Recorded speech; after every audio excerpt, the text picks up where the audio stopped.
जब भी हम कोई पेपर देते हैं और पेपर खराब हो जाता है तो मन में एक ही बात आती है कि हे भगवान कोई और वैकेंसी आ जाती इसी समय और तुरंत उसको दे देता और अच्छे से पेपर कर देता ताकि मेरा सिलेक्शन हो जाता। तो जनरली ऐसा मौका मिलता तो नहीं है बच्चों को, लेकिन इस बारी कहीं न कहीं ऐसा मौका मिलता हुआ दिख रहा है। क्योंकि यूपी गवर्नमेंट ने ये अनाउंस किया था कि आने वाले 2 सालों में 1 लाख से ज़्यादा वैकेंसियों में 12 सिपाही की भर्ती होगी। और कुछ ही दिन पहले ये भी कह दिया गया कि 40,000 पदों पे सिपाही की भर्ती होनी है। तो उन बच्चों के चेहरे पे एकदम मुस्कान आ गई जिनका पेपर वाक़ई में ख़राब हो गया, जिनको एकदम ही उम्मीद नहीं है कि इस बार उनका सिलेक्शन हो भी सकता है। अब बात आके वहाँ फँस रही है कि क्या सिपाही के पदों में सिर्फ़ सिविल पुलिस का ही पद आएगा या फिर कोई और भी पद होंगे? तो इन सारी चीज़ों को अगर जानना है तो आप इस वीडियो को ज़रूर देखिए। तो चलो एक बार बात करते हैं कि जो 40,000 पद हैं वो क्या सिविल पुलिस में ही आएँगे, फिर पीएसी में भी आ सकते हैं या फिर यूपीएसएसएफ में आ सकते हैं, जेल वार्डर, फायरमैन या फिर और भी ढेर सारे पुलिस विभाग से संबंधित विभाग हैं, जिनको पुलिस विभाग में ही जोड़ा जाता है। तो इन सारे डिपार्टमेंट में क्या अलग-अलग पदें आएँगी या फिर सिर्फ़ और सिर्फ़ सिविल पद के आएँगे? तो इससे संबंधित कुछ जानकारी निकल के बाहर आई हैं, तो इन चीज़ों को एक बार अगर आप देखोगे तो आपको बहुत अच्छे से अंदाज़ा लग जाएगा। लेकिन फिर भी आप ये ज़रूर ध्यान रखना कि सिर्फ़ और सिर्फ़ सिविल के 40,000 पद नहीं भी होंगे तो भी सरकारी नौकरी होती है। अगर आप पीएससी की भी नौकरी पाते हो तो भी उसमें भी आपको वर्दी मिलेगा। अगर आप जेल वार्डर की बात हो तो भी आपको वर्दी मिलेगा। इन सारे नौकरियों में वर्दी मिलेगा, कहीं न कहीं सबके विभाग लगभग-लगभग एक जैसे ही हैं। तो जो भी हो सबसे पहला टारगेट ये करना है कि हमें एक नौकरी ले लेनी है। तो चलो एक बार देख लेते हैं। भर्तियों से संबंधित कुछ जानकारी निकल के बाहर आ रही हैं, तो इन्हीं चीज़ों को एक बार डिटेल में देख लेते हैं। उससे बच्चों के अंदर जो कन्फ्यूज़न चल रहा है कि क्या सिर्फ़ सिविल के ही 40,000 पद होंगे या फिर और भी हो सकते हैं, तो वो कन्फ्यूज़न इस वीडियो को देखने के बाद दूर हो जाएगा। तो इसमें जो बातें निकल के आ रही हैं, उसमें ये बताया जा रहा है कि लगभग 18,000 के आसपास जो पद है, वो पीएसी के आने वाले हैं।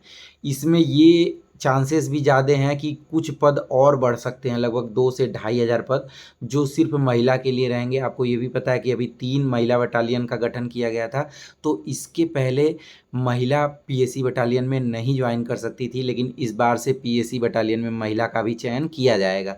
तो महिलाओं के लिए कहीं न कहीं फ़ायदे वाली बात सामने आ रही है। तो जो पीएसी का पद है वो लगभग 18 से 21,000 तक हो सकता है, ठीक है?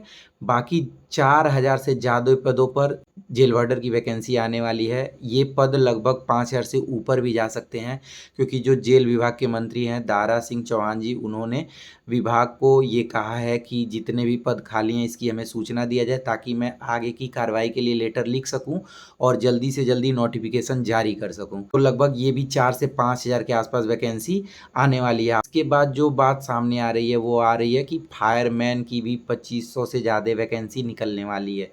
2018 में 2000 पद फायरमैन की निकाली गई थी, जो कि जेल वार्डर के 3600 पद और घुड़सवार के 108 पदों के साथ एक वैकेंसी थी, जिसमें जेल वार्डर का पद अलग था और घुड़सवार और फायरमैन का एक साथ था। इसमें पोस्ट प्रेफ़रेंस के आधार पर पेपर हुआ था, यानी कि एक ही पेपर हुआ था। जो लोग दोनों फॉर्म भरे थे, उसमें सिलेक्शन पोस्ट प्रेफ़रेंस के आधार पे हो गया था। जिनका सिर्फ़ एक फॉर्म था तो सीधे उनका सिलेक्शन हो गया था। तो फायरमैन के भी उसके बाद अभी तक पद नहीं निकले हैं, तो लगभग 2500 या फिर उससे ज़्यादा पदों पे वैकेंसी आने की संभावनाएँ हैं।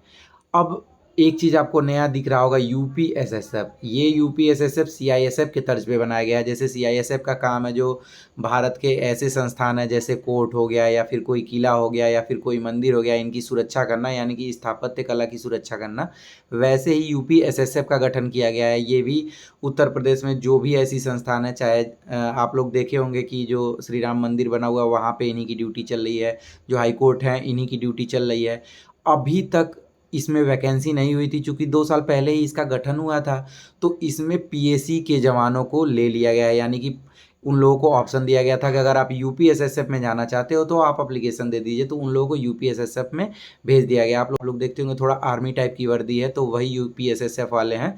तो इसमें भी 1500 से ज़्यादा पद आने वाले हैं। अगर कुल मिला के पदों को जोड़ा जाए तो 18, 4 22 और 25 और 15 मिला के 4,000, तो 26,000 पद आपको 40,000 में से इन डिपार्टमेंट में देखने को मिल सकते हैं। अगर पीएसी का देखें तो इसमें कंधे पे पीएसी लिखा रहता है। जेल वार्डर का देखा जाए तो इसमें कंधे पे उत्तर प्रदेश का, यानी कि उत्तर प्रदेश कारागार लिखा होता है, जिसमें इंग्लिश में यूपीजे भी लिखा जाता है, यानी कि उत्तर प्रदेश जेल, ठीक है। फायरमैन में पुलिस लिखा जाता है, यूपीएसएसएफ में यूपीएसएसएफ लिखा जाता है। अब अगर 40,000 में से 26,000 पद घटाएंगे तो बचा 14,000। तो लगभग 14,000 या उससे ज़्यादा पद सिविल पुलिस के आ सकते हैं। ये जो पदों की संख्या है इसमें ऊपर नीचे हो सकता है। तो कुल मिला के ये समझ लीजिए कि बहुत सारे विभाग में जाने का मौका आपको मिल रहा है।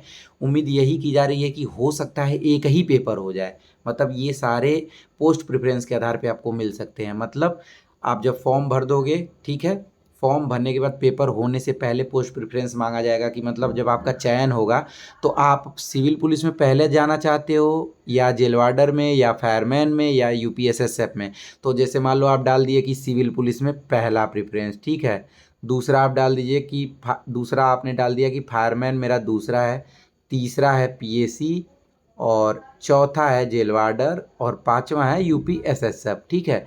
तो जब फाइनल मेरिट आएगी तो ऐसे आ जाएगी कि जेल वार्डर का इतने नंबर का बना, फायरमैन का इतने नंबर पे बना, या फिर यूपीएसएसएफ में इतने नंबर पे बना। तो जिनका नंबर उतना रहेगा उनको उसी डिपार्टमेंट में भेज दिया जाएगा और उससे आगे का जो प्रोसीजर है उस डिपार्टमेंट में होगा।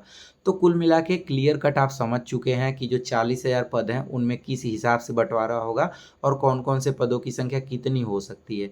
तो इतने सारे वैकेंसीज हैं आपके पास। बाकी जो 5,000 से ज़्यादा पद यूपीएसआई के बारे में चर्चा हो रही है वो तो आने ही वाले हैं, वो इन 40,000 में नहीं होंगे, क्योंकि ये क्लियर कट कहा गया है कि 40,000 से ज़्यादा पदों पे सिपाही की भर्ती होनी है। तो यूपीएसआई सिपाही नहीं होता है, वो उप निरीक्षक का पद होता है।